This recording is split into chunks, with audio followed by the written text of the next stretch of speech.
नमस्ते दोस्तों। आज सुनिए, तुम पराये घर से आई हो।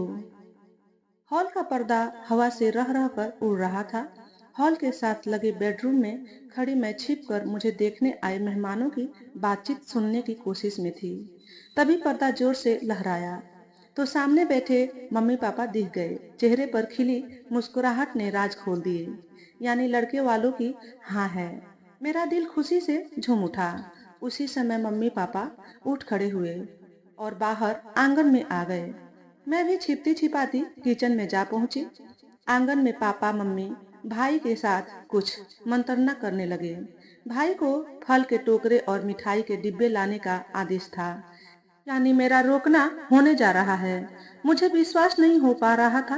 देखते देखते यह रस्म हो गई। मैं नीची नजरों से होने वाले पति की ओर देख रही थी, पर वह कुछ खास उत्सुक नहीं थे। कोने में खड़े अपने पिता से कुछ बातें कर रहे थे। मैं सोचने लगी, उनके दिल में खुशियों की लहरें क्यों नहीं उठ रही। परिचय के दौरान भी वही घिसी पीटी बातें, पढ़ाई कितनी की और क्या काम जानती हो। फिर मन को समझाया, लड़का अच्छा है, सरकारी नौकरी में अच्छी पोजीशन पर है, और क्या चाहिए। मुझ में कमी कुछ भी नहीं थी। उच्च शिक्षिता रूप रंग देने में ईश्वर ने कृपणता नहीं की थी। बस बात उम्र पर आकर अटक जाती। मैं 30 साल की हो चुकी थी। तीन बड़ी बहनों का विवाह होते होते मेरे विवाह की उम्र निकलती जा रही थी। कई लड़के वाले देखने आते, पर उम्र के बारे में सुनकर मना कर देते, या फिर अंकल टाइप लड़के मिलते जो मुझे और घर वालों को पसंद न आते। उम्र तो बीतती जा रही थी, मम्मी पापा की चिंता बढ़ती जा रही थी। मन अतीत की गलियों में घूमने लगा था। कॉलेज के वो सुहाने दिन। अधिकतम नंबर पाकर कॉलेज में सबकी प्रिय बनी। वहां रूप रंग देखकर लोगों की सराहनीय नजरें जब चेहरे पर पड़ती तो मन ही मन फूली न समाती। रूप गुण के कारण घर भर की लाडली थी। संस्कार तो हम सब बहनों को घुट्टी में पिलाए गए थे। मन अरमानों के पंख लगाकर ऊंची ऊंची उड़ान भरने लगा था। धीरे धीरे पंख कमजोर पड़ने लगे। उड़ान शिथिल हो गई। कॉलेज की पढ़ाई खत्म हो चुकी थी। लगभग सभी सहेलियां एक एक करके विदा हो गई। मेरे घर में दो बड़ी बहनों की शादी के लिए जद्दोजहद की जा रही थी। इसी कोशिश में काल का पहिया 2 साल आगे चला गया। भरसक प्रयासों के बाद बहनों की शादियां तय हुई। बहनों की विदाई तक कुछ और महीने मेरी उम्र में जुड़ गए। नए सिरे से एक और शादी की तैयारी के लिए घर वाले थक चुके थे। वो तन मन धन तीनों से स्वयं को समर्थ नहीं पा रहे थे। कुछ विश्राम कर आगे की मुहिम के लिए चलना चाहते थे। मैं उनकी मजबूरी समझ रही थी, पर इन मन का क्या करती जो भविष्य के सतरंगी सपने बुनने को बेताब था। विवाह मुझे आसमान के चांद की तरह लगने लगा था, जो कभी मेरे हाथों में नहीं आता था। घर में आते शादियों के निमंत्रण पत्र मुझे बीछू से डंक मारते थे। रास्ता या गली में जाती कोई नवविवाहित जोड़े को देख मैं हीन भावना से ग्रस्त होने लगी। एक बार कॉलेज ने पुराने छात्रों को रियूनियन दिवस पर बुलाया। परिवार भी निमंत्रित थे। मैं मम्मी और भाई को लेकर गई। वहां अधिकतर सहेलियां अपने पतियों और बच्चों के साथ थीं। मुझे देख के कोई सहानुभूति, कोई व्यंग से देख रहा था। कुछ सहेलियों ने तो पूछ भी लिया, अभी तक नंबर नहीं लगा। मैं कट के रह गई। घर में आते ही मैंने मम्मी व भैया के सामने अपना आक्रोश निकाला। देखा कैसे मुझे सब ताने मार रही थी। अपने बच्चों को यूं दिखा रही थी मानो कोई ट्रॉफी हो। भैया तो चला गया। मम्मी दुखी सी ठंडे स्वर में बोली, क्यों अपना खून जलाती है। शादी दूर के ढोल सुहावने वाली कहावत चरितार्थ करती है। शादी ब्याह कोई लंबा चलने वाला उत्सव नहीं होता। इसमें बहुत सी जिम्मेदारियां भी उठानी पड़ती है। कई शौक और खुशियां दांव पर लगती है। तब शादी की गाड़ी चलती है। और तू कौन सा बिन ब्याही बैठी रहेगी। यह कहकर माँ घुटने सहलाती हुई उठ खड़ी हुई। मम्मी की बातें सुनकर मैं शर्म और आत्मग्लानि से क्षुब्ध हो उठी। हाय, मैंने आज किस रौ में बहकर यह सब कह दिया। रात बहुत बीत चुकी थी। मैं अतीत की गलियों में घूमते घूमते थक कर न जाने कब सो गई। सवेरे सवेरे पापा की आवाज से नींद टूटी। वो सब बहनों और अन्य नजदीकी रिश्तेदारों को फोन पर मेरे रोके की सूचना दे रहे थे। मैं भी उलसित सी उठकर दैनिक कार्यकलाप में लग गई। आज बिजली की गति से मेरे हाथ चल रहे थे। दोपहर तक तीनों बहनें आ गई। एक दिन के लिए आई थी, इसलिए सब अकेली आई थी। सबने गले मिलकर बधाइयां दी। मैं उनके गले लग रोमांचित हो उठी। घर में हंसी मजाक का माहौल था। मुझे विश्वास ही नहीं हो रहा था कि यह सब मेरी खुशियों को मनाने यहाँ आए हैं। दिल चाह रहा था इन पलों को समेटकर कहीं छिपा दूं। शाम को ऐसे ही खुशनुमा माहौल में सब बैठे बतिया रहे थे कि मेरे होने वाले ससुराल से फोन आया। अगले महीने आने वाले नवरात्रों में विवाह की तिथि रखने का प्रस्ताव था। मम्मी पापा तो थोड़ा घबरा गए, पर बहनों ने राय दी कि अब आपकी ओर से देर नहीं होनी चाहिए। देखते देखते विवाह की तारीख भी पक्की हो गई। अगले दिन सवेरे ही सब बहनें अगले महीने शादी से 10 दिन पहले आने का वादा कर चली गई। मेरी खुशियों को मानो पंख लग गए। भैया और पापा बाहर के सारे काम जैसे हलवाई, कैटरिंग, कार्ड, विवाह के लिए हॉल बुक करना कर रहे थे। उधर मेरा और मम्मी का लंच के बाद रोज बाजार जाने का कार्यक्रम पक्का हो गया। कुछ सामान बहनें भी लाने वाली थी। अब तो न मम्मी को अपने घुटनों के दर्द की परवाह थी, न थकावट की। मैं स्वयं को बहुत खुशनसीब समझी थी। आखिर शादी का दूर से चमकने वाला चांद मेरी झोली में आ ही गया था। मैं इन पलों को संजो कर रखना चाहती थी। उच्च शिक्षा के साथ साथ मैं कुकिंग, सिलाई, बुनाई में भी निपुण थी। हर तरह के अचार, मुरब्बे, पापड़, बड़ी बनाना पड़ोस की रूपा भाभी से सीख लिया था। सोचने लगी ससुराल जाकर सफल गृहिणी और सफल पत्नी बनकर दिखाऊंगी। देखते देखते विवाह का दिन भी आ गया। मम्मी पापा, भाई, जीजू, इन सभी ने बाहर के काम संभाले हुए थे।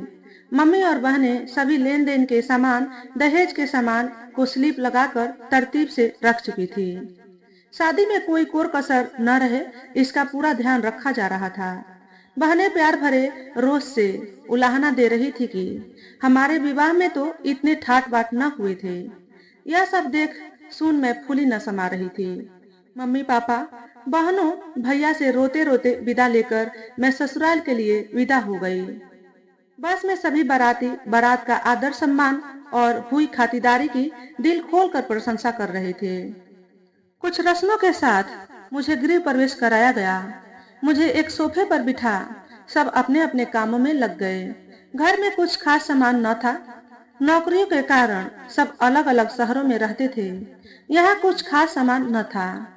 सास एक पड़ोसिन के साथ जाने वाले रिश्तेदारों को मिठाई और उपहार देकर विदा करने में व्यस्त थी। जेठानी बहुत वाचाल सी लगी। वह सिर्फ रिश्तेदारों के सामने घूमते हुई अपने गहने कपड़ों के प्रदर्शन में व्यस्त थी। पति और जेठ मेरे साथ आया दहेज का सामान खोल कर लगा रहे थे। थकावट से मेरी नींद लग गई। जब आंखें खुली तो घर की काया पलट चुकी थी। दहेज में लाया सारा सामान लग गया था। हॉल में सोफे, डाइनिंग टेबल के साथ मेरी बनाई पेंटिंग्स भी लगा दी गई। बेडरूम में पलंग, डनलप के गद्दे लगाकर बेड कवर भी मेरे ही लाए बिछे थे। मेरी हैरानी की सीमा न रही जब मुझे पता चला मेरे सोने के दौरान पति ने बड़े अधिकार से मेरे पास रखे पर्स से सूटकेसों की चाबी निकाल, चादरें तो निकाली ही वरन रिश्तेदारों के कपड़े भी निकाल लिए। उन्हीं कपड़ों के बंटवारे का एपिसोड चल रहा था। मुझे जागे देख सास बोली, उठो बहू, मुंह धोकर कपड़े बदल लो, डिनर तैयार है। मैं ठगी सी उठकर वॉशरूम में चली गई। बाहर से आवाज सुनाई दी, नई बहू रानी तो कोई बात नहीं, कैसे नए घर में आते ही घोड़े बेचकर सो रही थी। सुनकर मन को ठेस लगी। डिनर पर सब इकट्ठे हुए। परिचय का दौर चला। मैंने पाया मेरी शिक्षा दीक्षा सबसे ज्यादा थी। आखिर मिलन की वो घड़ियां आ ही गई जिनके लिए मैं तरस सी गई थी। पति पलंग के किनारे आकर बैठ गए।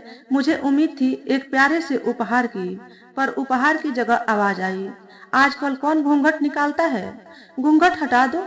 मैंने घूंघट हटा दिया। वो बोले, रीना, यह समय तो नहीं है, पर एक बात कहना चाहता हूँ। मैंने कहा, निसंकोच कहिए। मन ही मन सोचा, कह कर तो देखो, मैं तो तन मन न्यौछावर कर दूंगी। कुछ रुक कर बोले, हमने तो सुना था तुम्हारे पिता बहुत अमीर आदमी हैं, पर शादी में तो ऐसा कुछ खास नहीं किया, इतना तो आम लोग करते हैं। फिर हंस कर बोले, खोदा पहाड़ निकली चूहिया। माफ करना, बहुत तेज नींद आई है। मन में गहरी टीस उठी। थोड़ी देर में गहरी नींद में डूब गए। 2 दिन बाद ही हम सब इनकी कार्यस्थली जयपुर आ गए। ससुर भी इन्हीं के ऑफिस में एक बड़ी पोस्ट पर थे। उन्हें एक बगीचे से घिरा सुंदर सा बंगला मिला था। हम सब साथ रहते थे। बंगला बाहर से जितना लुभावना था, अंदर की सजावट उतनी ही साधारण थी।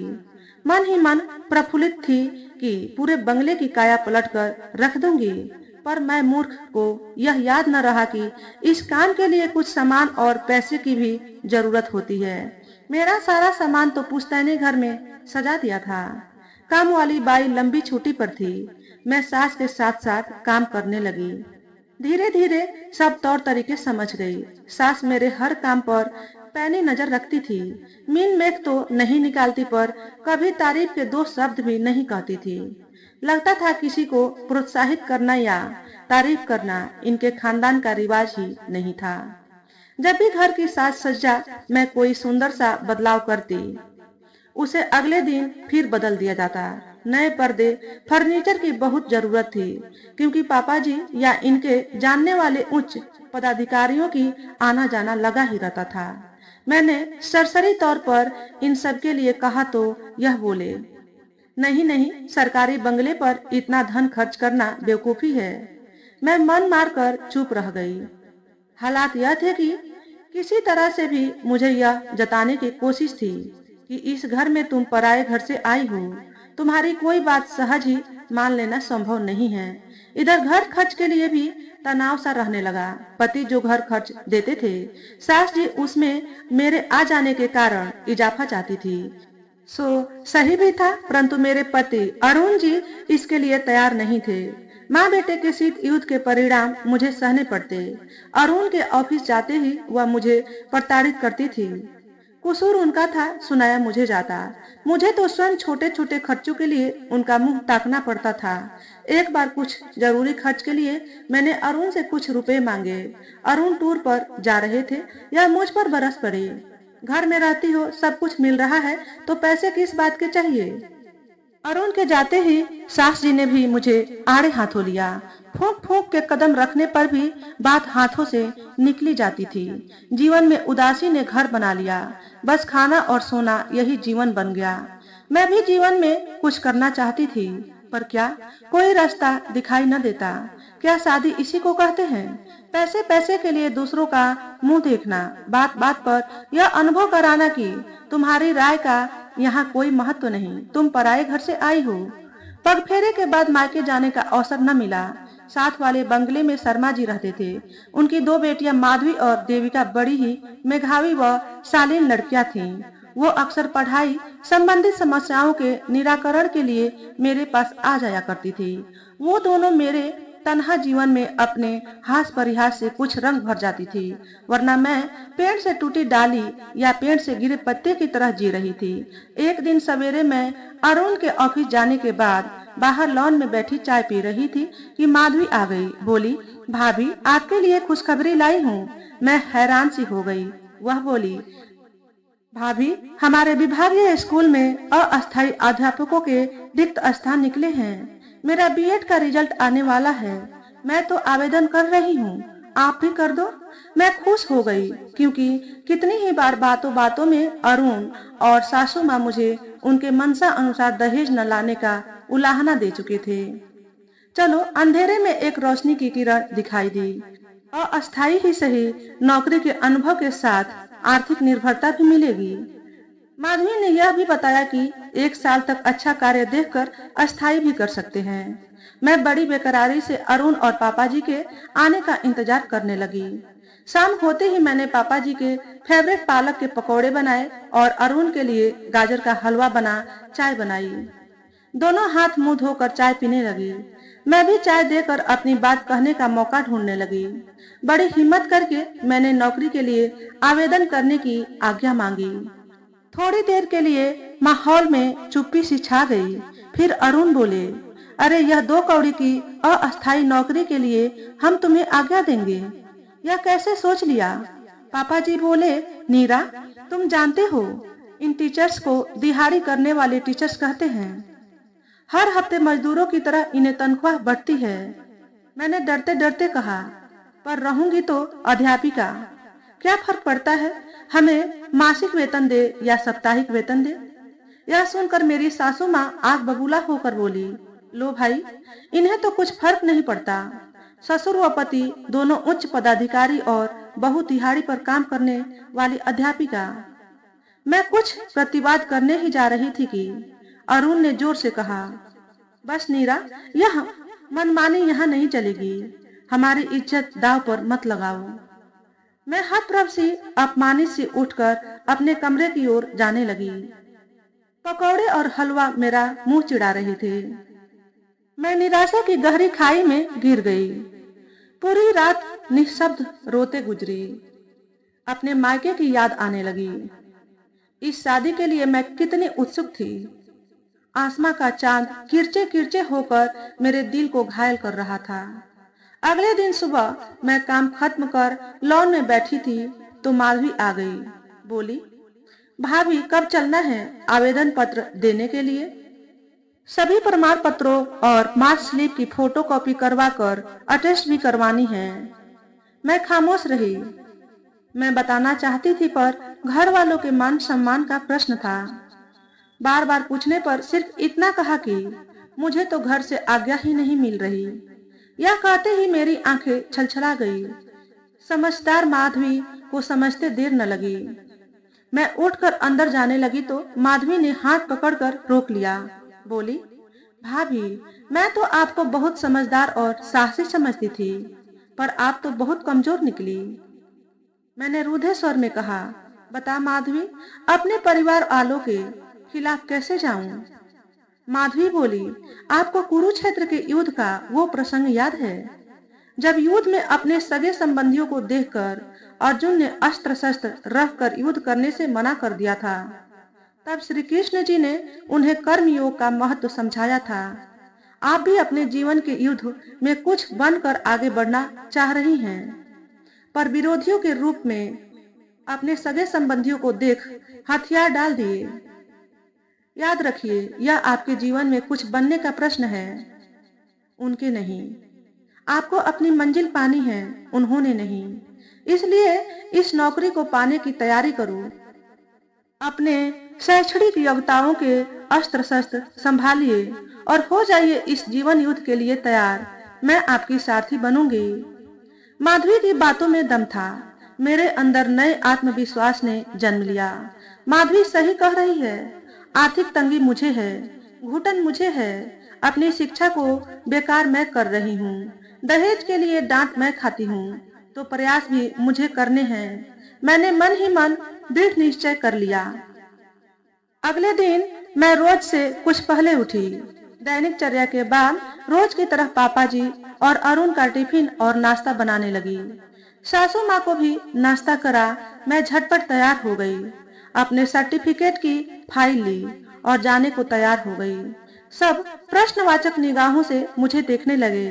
मैं दृढ़ शब्दों में बोली, आर्थिक तंगी मुझे है, आप लोगों को नहीं। पढ़ाई लिखाई व्यर्थ जाने की घुटन और दर्द मुझे हो रहा है, तो अपनी बेहतरी के लिए भी मैं ही सोचूंगी, कोई दूसरा नहीं।